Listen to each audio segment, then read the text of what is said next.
about content security, or rather protection, as I'm often corrected, in the digital space. We have Satya Raghavan with us, Head of Content Operations at YouTube India. In this age of content, the age of quick access to a platform that is easy to view, easy to share, and if all falls into place, monetize in the most democratic manner, we have YouTube. But at the same time, this content needs to be protected, secured, and that's what this session is all about. The kind of checks and measures that the platform has put in place for content protection, IPR management, piracy deterrence. And we'll also further explore copyright hygiene in the digital space. So I would like to invite Satya, please, to come up. And Miriam,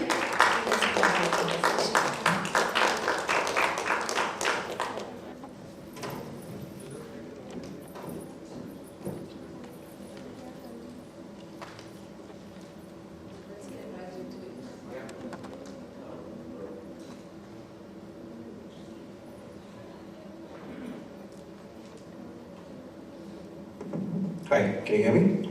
Okay, great. Thank you. Any of you who's not had lunch, you can please leave, have lunch and come back. I promise to be here by the time we finish. Okay, so I thought even before we get into all of this, I would love to understand a little bit more about all of you. And maybe you can help me by answering one question, which is, are all of you here content creators of some sort, movies and all that? Okay.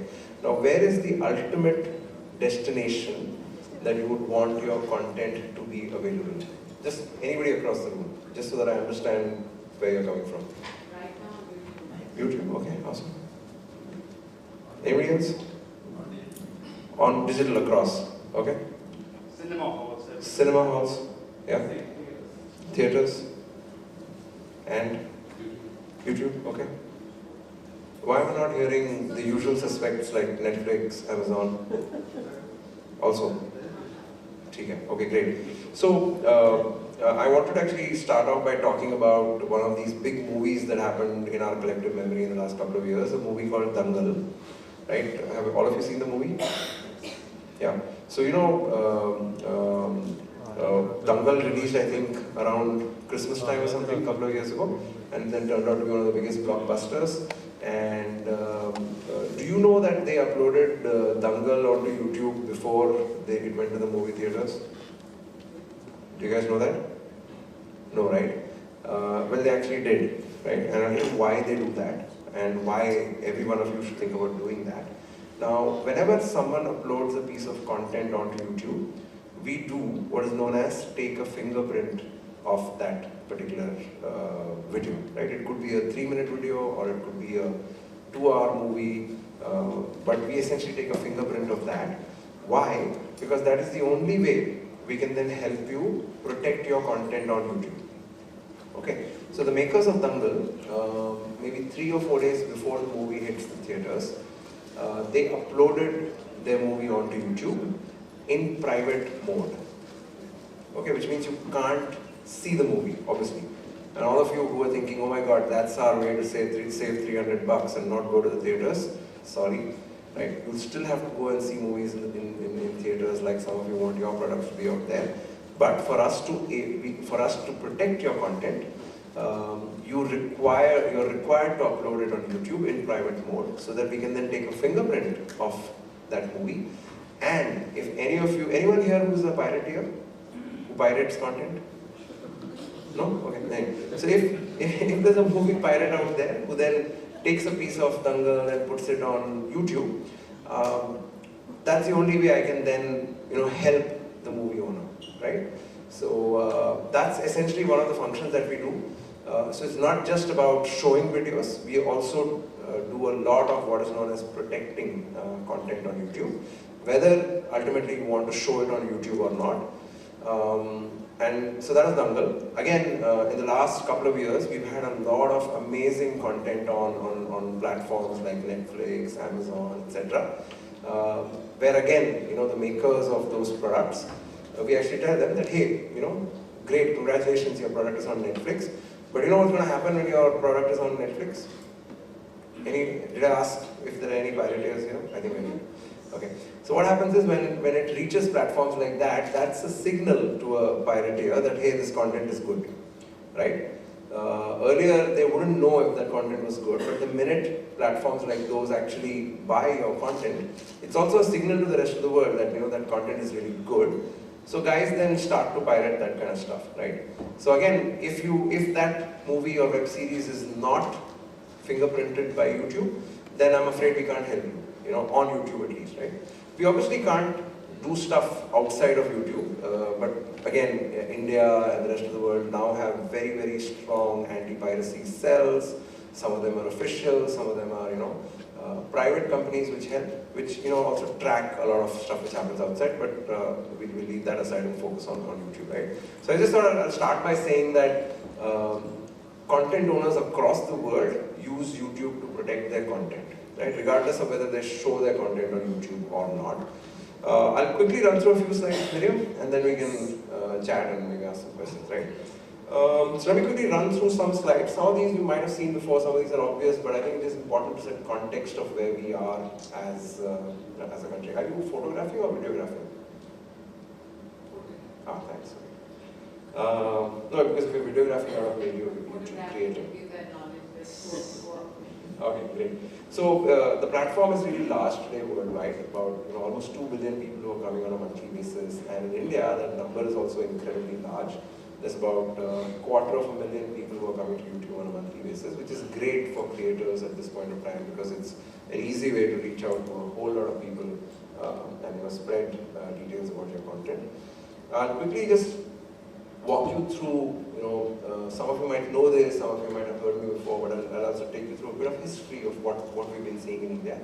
So if you were on YouTube in 2014, which is like 4 years ago, mostly you would have seen big brands out there really put their content out, right? So whether it's a big TV station who's putting up a catch-up episode, or whether it is a music label who's putting up songs, or movie studios putting up promotional clips for their upcoming movie, or even full-length movies, so on and so forth, right? But in the last 4 years, we've also seen the rise of this, so-called YouTuber of sorts. And it was only around the general elections of 2014 that, really we saw some very interesting voices emerge on the platform. We initially saw it in comedy, but then, we really realized that they ended up inspiring a whole lot of people from other verticals and things like that. So many creators then kind of took this journey.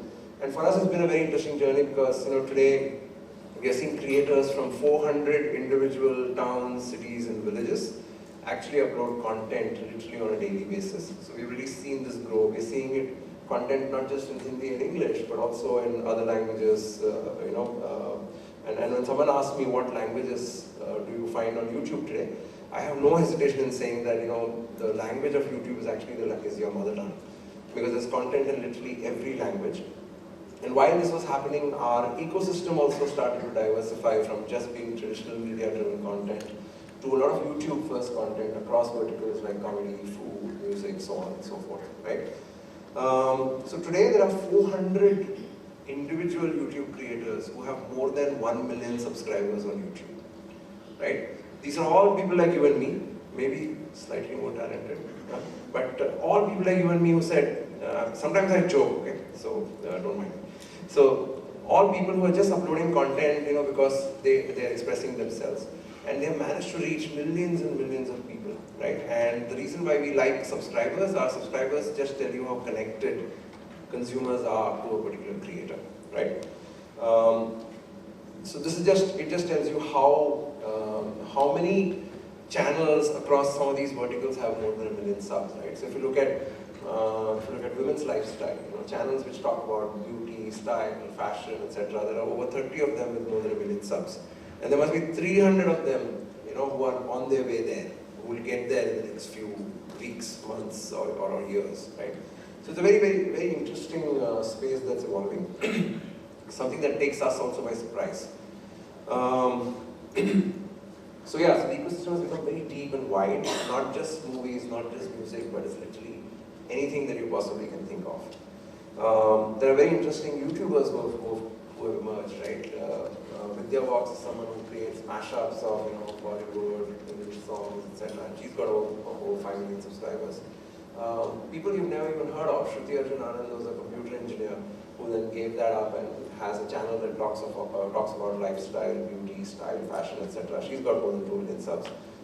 This girl here, Prajakta, was a radio jockey who then gave that up and started her own channel, and she does kind of comedy vlogging, more than 3 million subs, right? Again, housewife. Sorry, she used to work in a bank. I'm so sorry. She then gave that up, and she has a channel that just talks about recipes called Kavita's Kitchen, more than 4 million subs, right? So at this point of time, yeah, and again, a classically trained singer who found some fame in one of those reality shows. She's now a full-time YouTuber with more than 1 million subs. Right? Her name is Ritu. So there are people like that, and today YouTube has ended up becoming what we call, young India's lifestyle, right? YouTube is the place where millions, catch up on content from their favorite TV channel. YouTube is also the home for some of the best written stories that you'll find, and people like Dice Media now have their content on Netflix, and they put out great content on YouTube as well. But YouTube also ends up being the home for movies, whether it's from Bollywood or Tollywood or any wood, whether it's from any independent industry which is out there. YouTube is a great place for movies to either get consumed in its full length, or to be promoted using the promotional properties of YouTube, right? So you will see a lot of movie guys end up putting 30 to 100 videos even before the movie is launched. Today, that's essentially what YouTube is all about, right? So how do you really thrive, and how do you kind of secure your content? I'm going to be a little deliberate in the next few slides, and actually give you like a mini tutorial on how you can actually protect your copyright on YouTube. So forgive me for being, skip through a couple of these slides and come back to it later. Yeah, how do you protect your content on YouTube, right? So you might have created a movie, and the movie is in the theaters, or you might have created a web series and it's on Netflix, or you even just created a movie and you're waiting for that big moment of glory to happen. Regardless of wherever you are, someone might find access to that movie or web series or content of yours, and they might put it on, they might pirate it, whether it is on other platforms or on YouTube as well, right? So it's very simple.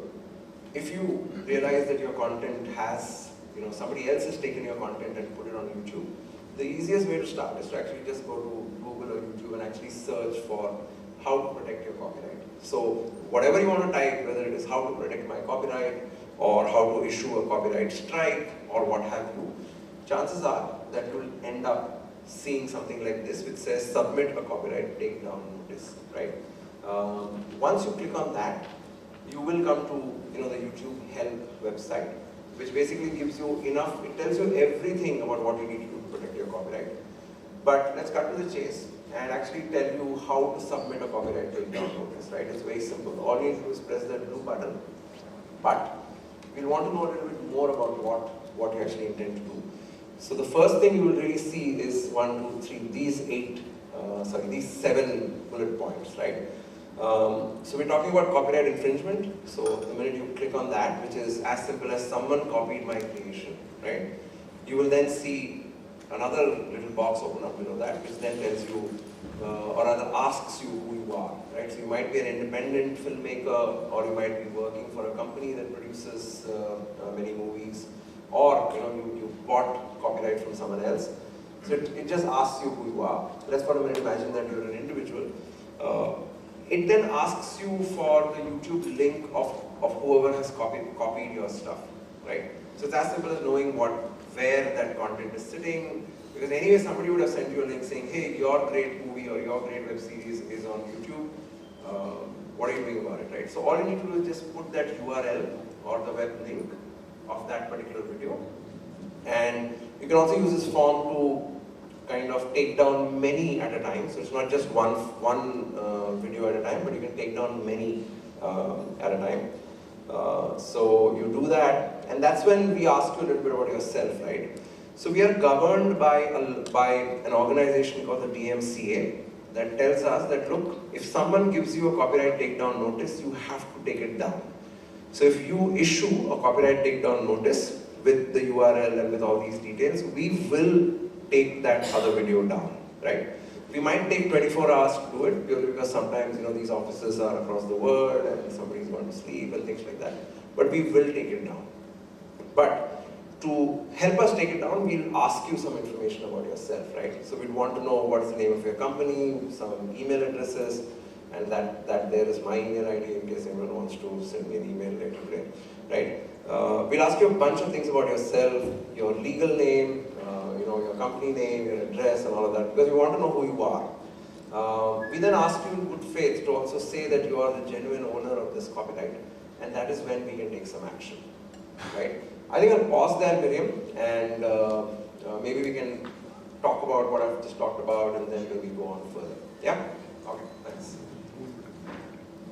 It seems pretty comprehensive, actually.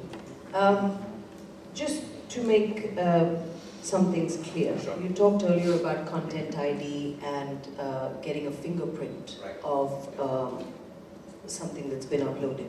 Now that is a service, as it were, that is available to the big players, or the players that have more than one film to put up. Absolutely.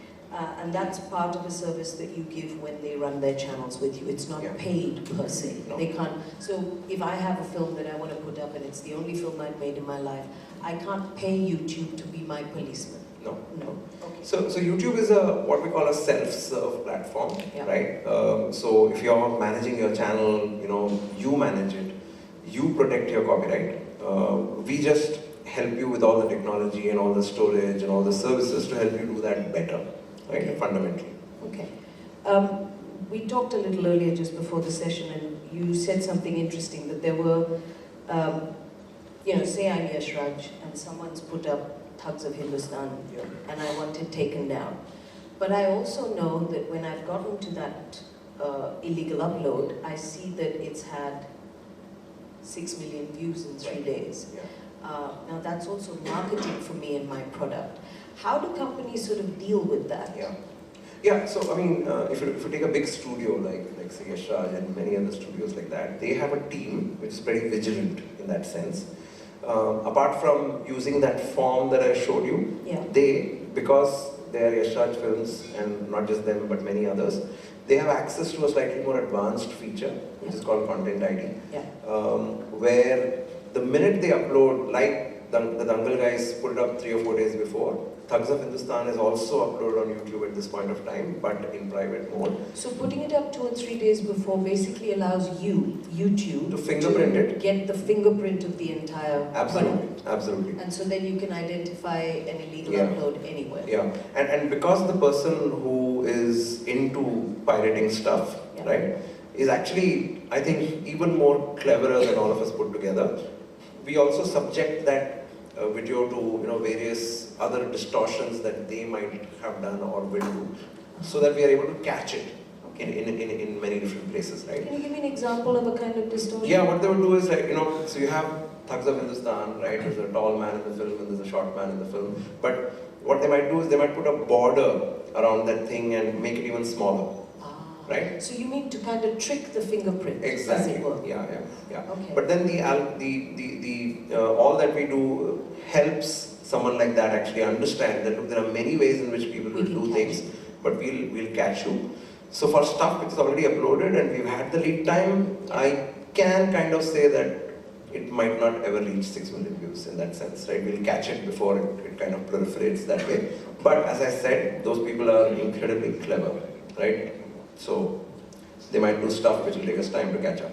But they're not clever enough to get past that last thing, which is, should you find out 6 million views later that this is someone else's content, whatever money they have generated can legally then be taken back by Yash Raj. Yeah, no, unfortunately, as I said, right, I mean, the DMCA regulates a certain thing. Yeah. We, at this point of time, let's say you've put up a video like Thugs of Hindustan and you've made more than what they've made on the box office, then you could, as Yash Raj Films, come back to me and say, hey, look, all my money has actually gone there. Can you help us get it back? That, unfortunately, we can't do, right? What we do is put all our effort into making sure that it never gets there in the first place. So you can't actually help Yashraj get the money back. No. That's something Yashraj would have to do separately. Through the cyber cells. Through the, yeah. Okay. The laws of the land will help Will you help with it. that. Yeah. So those are the big players. Now the small players, in terms of what you just showed us, the takedown form or the copyright notification form, it essentially means that independent filmmakers have to be their own police people and have to kind of be vigilant constantly. Absolutely. So again, and there, even before you go there, what we keep telling people, so for example, Sanjay is sitting there and Sanjay often brings to our notice something that might have happened with an independent producer, then that's when we immediately try and help them out and tell them, look, have you followed these things? If not, please do it. But what we've also observed is when independent movie makers are hitting their moment of glory, they're also a lot more vigilant at that point of time. And they should understand how pirateers also work, right? So that's my next question. I mean, what would you, what kind of advice would you give the smaller players in terms of what is good or best practice when you're uploading your content? Yeah, absolutely. So one, and can I talk about stuff which is even beyond just copyright? Yeah, absolutely. So one thing that I would love to tell each and every person here is that YouTube is actually a slightly tough platform to succeed on, right? In that sense, we have seen that success often comes to people who have been very consistent. Okay, and that is the fundamental thing that I would love for people to understand, is that to actually succeed on YouTube, a wee bit of consistency is very important, right? For you, that consistency might mean, once in a year, but for a consumer on YouTube, they are used to a lot of content which is literally coming on a weekly basis or daily basis or monthly basis. So in that sense, we have seen that for that independent filmmaker who is doing or putting up one movie in 6 years, YouTube is a tougher platform to crack, right? Because they wouldn't have followed it up with content and people would have forgotten it, they've grown up, they've moved on, they've subscribed to other channels. So in that sense, it's a little tough. But I mean, I often meet independent filmmakers here, and I often tell them that, look, you are making that movie, but why don't you think about building your presence on YouTube with something else, even before the movie is released, or even after the movie is released, in anticipation of something that you will do thereafter, right? Yeah. So when any one of these channels started on YouTube, they would have had 0 subscribers. But they kept at it, they put up a video a week or a video a month. Even some of the guys who put up a video a week now, about 3 or 4 years ago, they would put up a video a month. Yeah. But they had a definite content strategy in mind, right? They said that, look, I stand for putting out web series. So I have amazing partners. Then you have to keep putting out those web series. It's not enough to just say it, right? Yeah. So, but we have amazing partners. Some guys might have been here earlier. Guys like Array or Dice Media. These are all people. Some of them are young, some of them are like old. But they all just understand intuitively how to create content for the audience out there. Platform. And they very quickly understand that consistency is important, and they then become a YouTuber in that sense. I don't know if you have more on just the sort of content protection thing, because I want to move a little bit sort of sideways. We can. You guys have sort of tied up with Mr. Shekhar Kapoor, A.R. Rahman, and their entity QQ. Yes. So that's YouTube, which is a content platform, now becoming a content creator. Right. So you're now also becoming our competition. Mm-hmm. Sort of. Yeah. What made you decide to get into content creation? Absolutely. So here's what we've done, in case people haven't followed what we've done. So we've just launched a show called Arrived, which actually is the brainchild of A.R. Rahman and Kyunki put together. And the reason why we decided that was going to be our first original in India was simply that it is very rooted in the ethos of YouTube, right?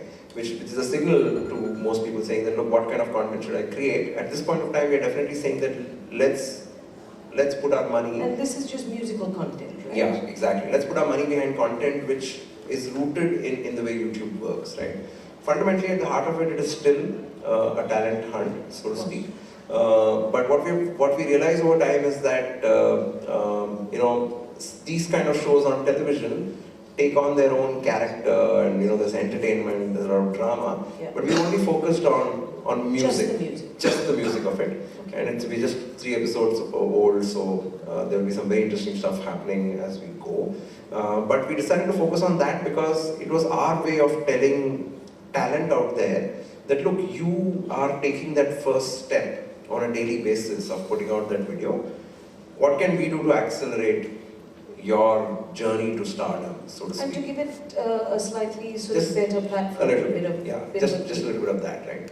So we think that as we go down the years and we keep doing multiple seasons of a ride, we will become the place where YouTube music creators also say, look, I want to be on a ride, right? Let me start my channel, let me figure out how it works. So that's so why there'll be Bollywood music and then there'll be YouTube music.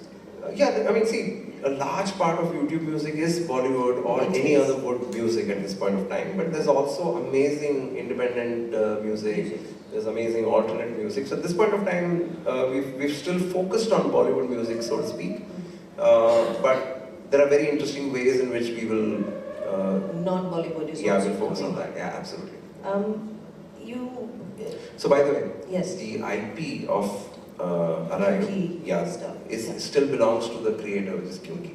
We have merely Doesn't belong funded to it. That IP doesn't belong to us. So would that be different then in the movie content you are going to create through YouTube Originals? Would that also be? So I mean, at this point of time, we still haven't actually figured out what we are doing in the movie space and all that. Right? This is something Eventually. you're getting into. Even then, we've received amazing ideas from people who are YouTubers, who are movie studios. The IP will still belong to them. It will. It will. That's interesting. Yeah. Why have you decided to stay off the IP? It's just super strategic. You want to tell us a bit about that No, I strategy? mean, see, fundamentally YouTube is built around that, right? Which is the fact that, it's a place where anyone can find their audience and grow, right? We obviously, if we put in our money behind it, then obviously it's content that we license for a period in that sense. So But you're the basically saying you don't need to monetize the IP, you are getting paid in other ways. you're getting paid, and if we, for example, in that licensing period also discover interesting other options to monetize it, then he or she And still that's has a share of, a part of that. yeah, part of that, right? Okay. So I mean, everything that we do fundamentally is to protect the copyright and IP of a creator. Okay. That's a fundamental premise of the platform.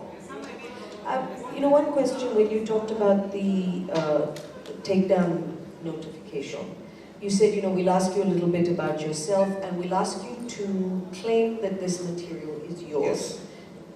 Now say I'm a liar. Yeah. And I lie and I say this is my material, but it Yeah. actually belongs to somebody else. No, How absolutely. do you then actually know what the chain of title is, who owns Yeah, what? absolutely. and So whether you that's should or what I shouldn't call take it the down? Steven Spielberg question, right? What Which does that is- mean? Which is, let's say there's a pirateer who sends us a takedown notice saying that, here's a movie called E.T. and I own it. Can you please take it down, right? Okay. Now, we kind of know that E.T. belongs to, let's say, Steven Spielberg, right? Now, when we get notices like that, and I'm sure we do, I don't know, right? Then it's not always necessary that we will take it down. Ah. Yeah.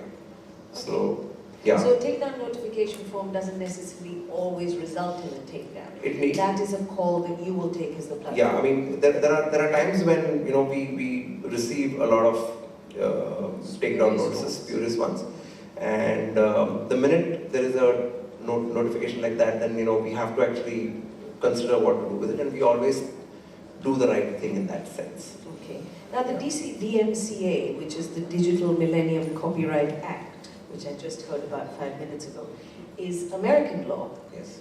And so you are governed by American law. No. So In that for sense, copyright, as a corporation. we follow those principles because they are very good principles that essentially help us International. protect the copyright of the creator, right? Okay. But let's say we are operating in But India. you're operating in We India, operate so in how India, does and that then we work? also respect the law of the land. And what if Right. there's a clash between the two? I mean, I don't know enough about either Sure, act, sure, sure, but yeah. what if you find yourself in a clash between the DMCA and the Indian Copyright Yeah, Act? yeah. No, so in the sense, the DMCA essentially tells us that, look, if you get a strike, then you please take down that content, right? let's say there is a fictitious country which says that, look, if you get a strike, don't take it down. Don't touch it. Yeah, don't touch it, right? But we would then think twice about what Going exactly. up against that. Yeah, because fundamentally we are still designed to protect the copyright of the creator, right? So everything that we do, that is the first principle in that sense. Okay. Is there anything else you needed to finish here before I turn on to questions? I think I'm done. Yeah? Questions. Okay, then let's turn to the audience. Anyone with questions for Satya? Gentleman in the back, right at the back, glasses.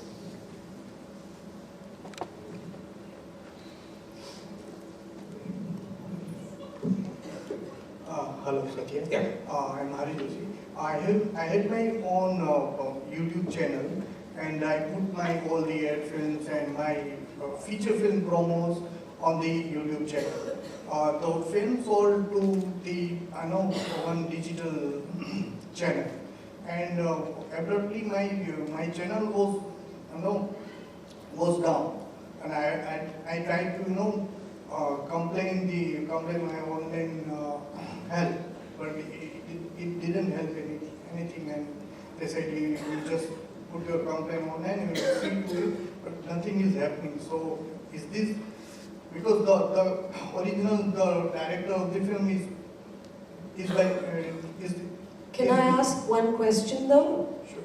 You said you sold the film to somebody. Somebody, yes. Did you sell the IP? Did you sell the copyright to them? Yes, all So the then digital they own rights. it. You see, now you have sold the copyright to them. They own the copyright. So ideally, instead of approaching YouTube, you should approach them and say, can you allow me to simultaneously have this on my channel? Earlier, they used to give me a notice, and I told them that I am the writer-director, so I just put a promo of my film. So it's kind of story of my work. So it's not like that I have put all my old film on my channel. Sure. So you know what, so maybe what we can do is, catch up outside and go through the specifics of your case. But again, just to reiterate, if you own the copyright of something, then you could, if you find that your copyright is being misused, or parts of your movie or part of the whole movie is being put out there, then there are various tools that you can use. Your specific case, I think we'll have a sidebar on it outside. Yeah, is that okay? Thank you. Thanks. Hi, I'm Ananta, I'm an independent filmmaker. One of the options that we were exploring for our film was Vimeo on demand. But obviously from a security perspective, it's so much easier to just share a username password, where I think YouTube is sort of much better because people are little skeptical of sharing their Google accounts. Are there any plans to introduce or bring back pay-per-view as one? And the second thing is, even if it's on a premium platform, not necessarily on a free. Second thing is, are there any avenues for independent filmmakers to get onto the YouTube movies catalog without being a partner channel? Because a lot of us, like you said, are not making consistent amount of work or have started out very late. Thank you. Yeah, so let me kind of reinterpret the question a bit as well. Let's say there's an independent filmmaker. What are all the options that they can have in the YouTube and Google universe to exhibit their work? So, so a lot of movies you can actually pay for on YouTube or Google Play. It's just one consolidated thing on the back end. So if you again went and if you searched for any movie that you want to watch, chances are that you can pay for it and watch it. Now that is an option that exists for anybody. What we do at this point of time is, again, if you're a one-off movie maker, then ideally what we would recommend is that you work with a few partners to upload your movie, purely because it needs to be in a format that works well. If you're a studio that does stuff regularly, then we're glad to work with you and help you having your own way of uploading movies and all of that. That still doesn't take away whatever margins you can earn. That still doesn't take that away. You can still work with some sort of an aggregator who helps you at least just upload it from a technology point of view.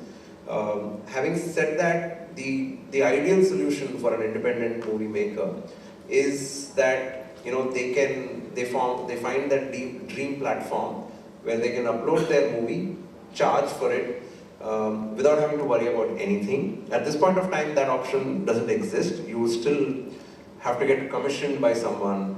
Even if you put it up on platforms like YouTube where people can pay for it, it's still a little tough for someone like you who's a single movie maker. But I think we continuously hear feedback from markets like India where the situation is so unique and different.